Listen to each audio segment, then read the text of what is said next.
कुणाल ने कहा, समझती क्या है वो अपने आप को? कुणाल की आवाज सुनते ही कामिनी डर गई। वो नहीं चाहती थी कि कुणाल अनिका का ये बदला हुआ रूप देखें। वो दौड़कर गार्डन के बाहर की ओर गई। हाई हील्स के कारण उसे दौड़ने में परेशानी हो रही थी, मगर इनसिक्योरिटी के मारे वो किसी तरह भाग कर गई और किसी तरह गिरती पड़ती कुणाल के पास पहुंचकर फूली हुई सांसों से उसने कुणाल से कहा। कामिनी ने कहा, कुणाल अंदर मत जाओ। कुणाल ये सुनकर चौंका, लेकिन तभी कामिनी बात बदलते हुए बोली, मेरा मतलब उस मोटी के मुंह लगकर आज के दिन तुम अपना मूड खराब मत करो ना, प्लीज। लेकिन कुणाल ने कामिनी को साइड में धकेलते हुए अंदर जाने की कोशिश की। इससे कामिनी और ज्यादा घबरा गई और उसने अपने दोनों हाथों से ताकत लगाकर कुणाल को पकड़कर वहीं रोक लिया। कुणाल इस वक्त इतना गुस्से में था कि उसने वहीं खड़े खड़े अनिका पर चिल्लाना शुरू किया। हो, समझती क्या है वो अपने आप को? 2 घंटे तक मुझे एयरपोर्ट पर धूप में खड़ा रखा। बात हाथ से निकल जाए इसके पहले कामिनी ने कुछ सोचा और कहा, वो दरअसल तुमसे मिलने में उसे शर्म आ रही थी। जब गई थी तब 120 किलो वजन था। अब 6 साल बाद और भी मोटी हो चुकी है ना, इसलिए। इतना कहकर कुणाल का ध्यान भटकाने के लिए कामिनी धीरे से अपनी उंगलियां कुणाल की जैकेट पर फेरने लगी और थोड़ा रोमांटिक अंदाज से बोली, देखो कुणाल, आज मेरा बर्थडे है और आज मैं तुम्हें एक ऐसी गिफ्ट देने वाली हूँ जो तुम हमेशा याद रखोगे। वैसे मम्मी पापा अंदर बैठकर अभी अनिका से डिवोर्स पेपर्स पर साइन करवा रहे हैं। कुणाल का ध्यान अब भी घर के दरवाजे की ओर था, मगर कामिनी ने उसे बातों में उलझा दिया और अपने हाथों से कुणाल का चेहरा अपनी तरफ करते हुए कामिनी आगे बोली, यू नो व्हाट? वो तो मान ही नहीं रही थी। वो तो थोड़े पैसों की लालच दी, तब जाकर वो डिवोर्स पेपर्स पर साइन करने को राजी हुई। कुणाल, जिसके साथ कामिनी की शादी होने वाली थी, उसकी आंखों में आंखें डालकर कामिनी झूठ पर झूठ बोले जा रही थी। और फिर अचानक से वो कुणाल का हाथ पकड़कर बोली, कम विथ मी, मैंने तुम्हारे और तुम्हारे दोस्तों के लिए बंगले के पीछे शानदार दावत रखी है। तुम अपने दोस्तों के साथ यहाँ एंजॉय करो। मैं अभी तुम्हारी मनपसंद शराब और खाना भिजवाती हूँ। कहते हुए वो कुणाल का हाथ पकड़कर उसे घर के पीछे की तरह ले गई। कामिनी ने कुणाल को अपने दोस्तों के साथ छोड़ दिया और खुद बंगले के आगे की तरफ भागती हुई चली गई। उसी वक्त कुणाल के फोन पर उसके ड्राइवर राजू का मैसेज आया, जिसमें लिखा था, होटल पैराडाइज इंटरनेशनल। मैसेज पढ़कर कुणाल के गुस्से से लाल चेहरे पर तुरंत ही एक स्माइल आ गई। उसे लगा कि अब तो बहुत ही जल्द वो एयरपोर्ट वाली लड़की से उसकी दूसरी मुलाकात होगी। इसी खुशी में बड़े ही अंदाज से उसने अपने पास पड़ी शैंपेन की बोतल उठाई और उसे शेक करके खोली और रुशी रुशी दोस्तों के साथ एंजॉय करने लगा।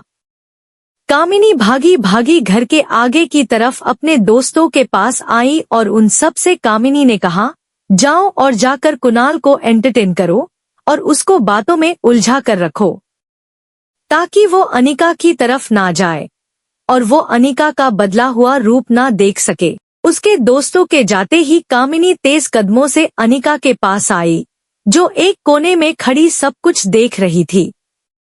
कामिनी ने झट से अनिका का हाथ पकड़ा और इधर उधर देखते हुए वो अनिका को घर के अंदर ले गई और फूली हुई सांसों से अपने माथे का पसीना पोंछते हुए वो गुस्से से अनिका को देखने लगी।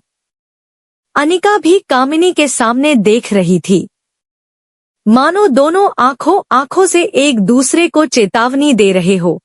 कुछ देर तो दोनों बहनों के बीच कौन पहले आग झपकेगा वाला युद्ध चलता रहा, लेकिन कुछ पल के बाद फाइनली कामिनी ने एक गहरी सांस छोड़ते हुए अनिका से पूछा, ओके फाइन, क्या चाहती हो तुम? अनिका के चेहरे पर एक हल्की सी मुस्कुराहट आ गई और उसने अपना सर हिलाते हुए बड़े ही शांत और सरल तरीके से कहा, छोटी बहन हो तुम मेरी, बस इतना कहूंगी। कुणाल के पीछे इतना पागलपन ठीक नहीं। वो अच्छा लड़का नहीं है। ये सुनते ही कामिनी के अंदर का गुस्सा फूट पड़ा और उसने अनिका के सामने अपनी उंगली ताकते हुए कहा, just shut up, mind your on business. मुझे सब पता है कौन कैसा है। कामिनी जितनी मोहफट थी उतनी ही शातिर भी। उसे पता था कि अपनी बहन के इमोशंस का फायदा कैसे उठाया जा सकता था, इसलिए उसने तुरंत मौके का फायदा उठाकर कहा, अगर तुम्हें मेरी इतनी ही फिक्र है तो कंपनी मेरा नाम क्यों नहीं कर देती। अनिका कामिनी जितनी शातिर नहीं थी, लेकिन अब वो पहले जैसी भोली और नासमझ भी नहीं रही थी। अब पहले की तरह वो किसी को अपना फायदा नहीं उठाने देने वाली थी। कामिनी के इस सवाल से अनिका इतना तो समझ चुकी थी कि कामिनी को समझाने का कोई फायदा नहीं था, इसलिए वो आगे कुछ भी कहे बिना मुड़कर जाने लगी। ये देखकर कामिनी तुरंत अनिका के सामने उसका रास्ता रोककर जा खड़ी हुई और फिर टेबल पर पड़े कंपनी के पेपर्स उठाकर बड़े ही स्टाइल में पन्ने पलटते हुए कामिनी बोली, वैसे किसके लिए बचाकर रखनी है ये कंपनी? अपने किसी यार के लिए या अपनी उस नाजायज औलाद के लिए? इसके पहले कि कामिनी बात खत्म करे, अनिका ने कामिनी को जोरदार तमाचा जड़ दिया। घर के बाहर जो लाउड म्यूजिक बज रहा था उससे कई ज्यादा तेज गूंज थी इस तमाचे की। कामिनी के चेहरे पर मेकअप की एक मोटी परत होने के बावजूद उसके चेहरे पर अनिका की उंगलियों के निशान साफ नजर आ रहे थे। कामिनी का मुंह खुला और आंखें चौड़ी हो गई थी। अनिका गुस्से में बोली, खबरदार, अगर मेरी बच्ची को नाजायज कहा तो जबान खींच लूंगी। And I mean it. Anika की लाल आंखों से आंसू कम और गुस्सा ज्यादा बह रहा था। अनिका को इतने गुस्से में पहले कभी नहीं देखा था। कामिनी ने बिना कुछ कहे वो चुपचाप अनिका का रास्ता छोड़कर साइड में जाकर खड़ी हो गई। वो समझ गई कि अगर वो इसके आगे कुछ भी बोली तो अनिका वो सच में कर देगी जो उसने कहा था। अनिका गुस्से में अपना पर्स उठाकर बंगले से बाहर निकल गई। जैसे ही अनिका ने टैक्सी रोकी तभी वहां भागते हुए प्रीति आई। अनिका ने प्यार से प्रीति के गाल पर हाथ फेरा और फिर टैक्सी में बैठ चली गई। टैक्सी में बैठकर अनिका ने पर्स से सनग्लासेस निकाले और पहन लिए। तभी ड्राइवर ने रियर व्यू मिरर से अनिका को देखा। सूरज भले ही ढल चुका था, लेकिन अनिका के आंसुओं के दौर अब तक नहीं ढला था। वो दुनिया में हर चीज से लड़ सकती थी, मगर कोई उसकी बेटी को नाजायज कहे ये उसे बर्दाश्त नहीं था। लेकिन इसके साथ ही उसके पास इस बात का भी कोई जवाब नहीं था कि रिया का बाप था कौन है। अनिका की प्रेगनेंसी खुद अनिका के लिए एक अनसुलझा सवाल था। 6 सालों में अनिका आज तक उसकी जिंदगी की इस सबसे बड़ी पहेली को सुलझा नहीं पाई थी कि उसे किसी भी लड़के ने छुआ तक नहीं था, फिर भी वो कैसे प्रेग्नेंट हो गई थी। अनिका ने रोहित की फोटो देखी थी, वो उसे तुरंत पहचान गई। लेकिन इस वक्त रोहित अनिका के लिए किसी गुंडे से कम नहीं था। अनिका ने बड़ी ही सख्ती से पूछा, excuse me, what nonsense is this? You can't do this to me, I will call the police. अचानक रोहित की नजर अनिका के चेहरे पर पड़ी। अनिका की गहरी काली आंखें, लंबे काले घने कमर तक के बाल और सिंपल पहनावे में निखरती उसकी खूबसूरती को देखकर रोहित एक सेकंड भूल गया वो क्या कहने आया था। तभी दूसरे पल को वो अपनी सेंसेस में आया और चेहरे पर बिना किसी भाव के उसने कहा, हाँ परफेक्ट, पहले खुद चोरी करो फिर खुद ही पुलिस बुलाओ। अनिका समझने की कोशिश कर रही थी कि आखिर रोहित बोल क्या रहा है। तभी रोहित ने अनिका को वार्न करते हुए आगे कहा, मुझसे और मेरे बेटे से दूर रहना। अनिका ने इरिटेट होकर कहा, एक्सक्यूज मी, मैं कब तुम्हारे पास आई? एंड लिसन, इस आलिशान होटल के मालिक होने का ये मतलब नहीं है कि तुम अपने गेस्ट के साथ ऐसी बदतमीजी करो। I can see you in the court, mister Rohit Marwa. Rohit Anika की ये बात तुरंत पकड़ लेता है और कहता है, आई न्यू इट, तो तुम जानती हो कि मैं रोहित मारवाह हूँ और ये होटल मेरी है। तब तो ये भी जानती होंगी कि मेरे परिवार वाले मेरी शादी करवाना चाहते हैं, लेकिन मुझे मेरे बेटे के लिए सौतेली माँ नहीं चाहिए, इसीलिए तुमने प्लान बनाया होगा कि पहले मेरे बेटे को फंसा लो, तो फिर बाप अपने आप कंट्रोल में आ जाएंगे, क्यों? होटल की लॉबी में मौजूद लोग अनिका को शक की नजरों से देखे जा रहे थे। अनिका अपनी इंसल्ट का बदला ले तो सकती थी, लेकिन रिया की सेफ्टी के लिए वह कोई तमाशा खड़ा करना नहीं चाहती थी, इसलिए वो ज्यादा कुछ बोली नहीं। रोहित जाने से पहले चुटकी बजा के अनिका को फाइनल वार्निंग देता है। स्टे अवे फ्रॉम माई सन। इतना कहकर रोहित मुद्दा कर जाने लगा। होटल के सभी लोग इस हद तक सकपका गए थे कि इतनी बद्दी होटल की लॉबी में इतने सारे लोगों के बीच सिर्फ और सिर्फ रोहित के जूतों की टॉक टॉक गूंज रही थी। रोहित भले ही अनिका से दूर जा रहा था, मगर अनिका का चेहरा उसके दिल पर छाप छोड़ा गया था। न जाने क्यों जाते जाते उसको एक बार और अनिका की तरफ देखने का मन किया, और इसलिए मूड कर अनिका को देखने जाता है। तभी सामने से सर्विस प्लेट ले जाते वेटर से वो जोर से टकराया और सारी प्लेट्स जमीन पर गिर गई। रोहित ने वेटर को देखा और फिर अनिका को देखा और फिर सिर्फ सॉरी कहकर वहां से चला गया। बेहद गुस्से में अनिका ने लिफ्ट का बटन 5-6 बार दबा दिया, और जैसे ही लिफ्ट का दरवाजा खुला वो पांव पटकर अंदर गई और सीधा टॉप फ्लोर का बटन दबाया। दरवाजा बंद होने ही वाला होता था कि तभी एक पांव दरवाजे के बीच में आया, जिसने दरवाजे को बंद होने से रोक लिया। सामने एक 19 साल का लर्डेट का प्रिंटेड टी शर्ट और रेड शॉर्ट्स में खड़दीछा था। उसके पैर की वजह से लिफ्ट का दरवाजा फिर से खुल गया। अनिका के गुस्से में सोचा कि कौन बदतमीज है ये। रिया की तरह इस लेडी डीएचके ने भी कान में हेडफोन और हाथ में मोबाइल पकड़ता हुआ था। ये लेडी डीएचका और कोई नहीं बल्कि रोहित मारवा का कजिन भाई सनी था।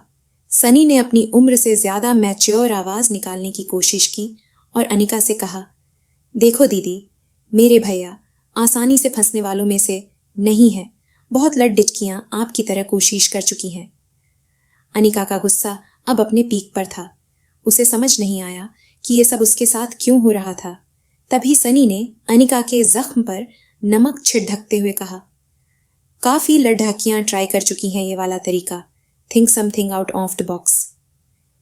इनफैक्ट कई बॉलीवुड एक्ट्रेस भी भाई के साथ जान पहचान बढ़ाने के लिए अपनी शूटिंग मनाली में रखवाती है, मगर मेरे भाई बहुत स्ट्रिक्ट है। न वो किसी के पास जाते हैं, न कोई उनके और आर्यन के पास आ सकता है मेरे सिवा। अनिका की बर्दाश्त करने की लिमिट खत्म हो इससे पहले सनी ने अपना पांव लिफ्ट के दरवाजे से हटा लिया और दरवाजा अपने आप बंद हो गया। अनिका अब भी सोच रही थी कि आखिर ये उसके साथ हो क्या रहा था। दूसरी तरफ गुलेरिया हाउस में पार्टी लगभग खत्म हो गई थी। सारे गेस्ट जा चुके थे। कुणाल और उसके दोस्त बंगले के पीछे अपनी ही मस्ती में और फुल ऑन नशे में थे।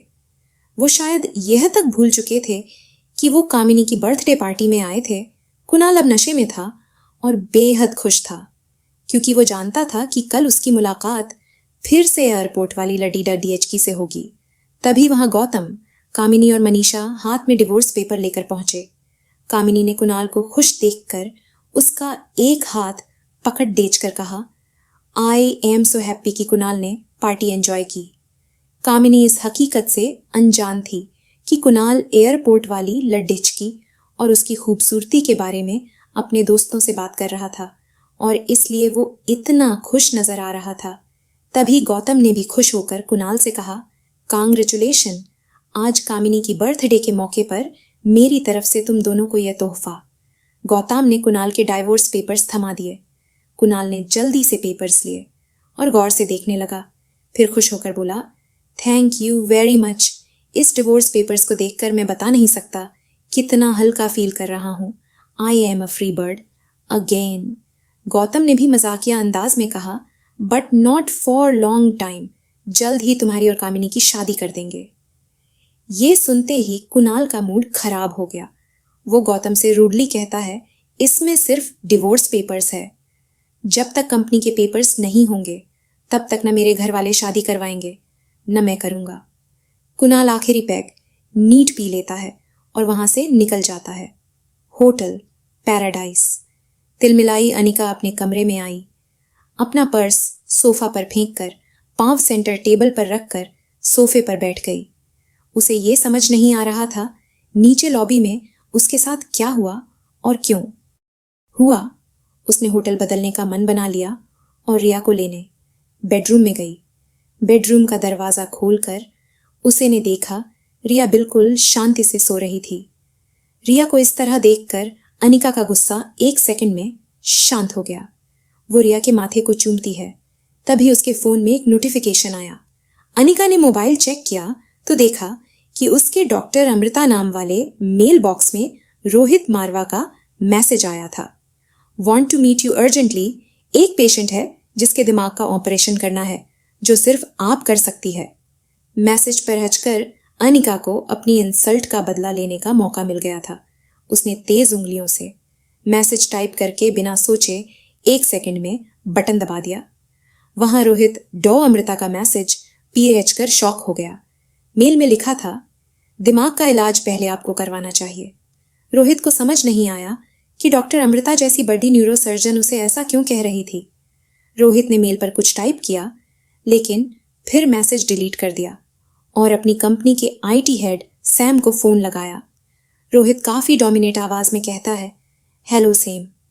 रोहित की आवाज सुनकर सैम को जैसे पसीने छूटने लगे। रोहित का प्रभाव कुछ ऐसा था लोगों पर कि अगर रोहित ने याद किया है तो जरूर कोई गड़बड़ हुई होगी हमसे। सैम डर के पूछता है, yes yes sir, anything I can do for you. Rohit Sam को सिर्फ इतना कहता है, मेरे ऑफिशियल मेल अकाउंट पर डॉक्टर अमृता का मेल आया है, पता करो वह मेल की लोकेशन कहाँ है। वो जहां भी होंगी मैं उसे चार्टर फ्लाइट में जाकर मनाली ले आऊंगा। सेम के लिए ये काम आउट ONF ऑफिशियल वर्क था। वो हिम्मत करके जवाब देता है, सर एक्चुअली कोई नेटवर्क हमें अपने क्लाइंट का एग्जैक्ट लोकेशन नहीं शेयर करेंगे, इट्स इलीगल। रोहित कहीं नाराज ना हो जाए इसलिए खुद अपनी ओर से कह देता है, but sir give me some time, I will try and find out. निराश होकर रोहित ने फोन काट दिया। तभी उसके फोन पर सनी का मैसेज आता है, भैया come fast, Aryan is not well. Rohit उसी वक्त लिफ्ट की ओर दौड़ने लगा। होटल का स्टाफ रोहित को ऐसे भागते देख परेशान हो गया।